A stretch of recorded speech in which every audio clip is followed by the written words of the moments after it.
Okay, we're asked to find the area or the probability of a value being out in this orange area, so past the value, the z-score of 2.17. Now, using Excel, when I put a number into Excel and look it up, it is giving me the left area. In other words, it's giving me all that white space. I don't want to know the white space. I want to know the orange space. Well, what the trick that we need to know is that the area under the curve is always 1. That's going to help us figure this out. So that means that if I look up 2.17, it's going to give this white area. Well, I want this. Well, then I want 1 minus the white area, because I know that the white area plus the orange area has to be 1.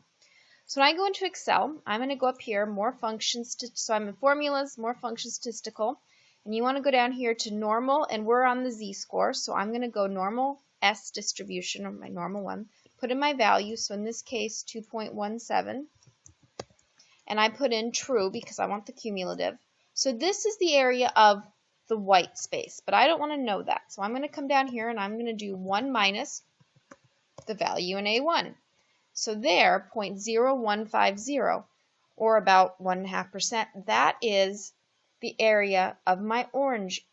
That's the area of the orange area. Oh, that sounds horrible, doesn't it? Anyways, that's the probability the value is going to be out there past that, which makes sense. We're over 2 standard deviations away from the mean. It should be fairly low. So there's going to be a 2-step procedure. Now, you could do this all at once. I could have done 1 minus, and then I could have done the normal down here.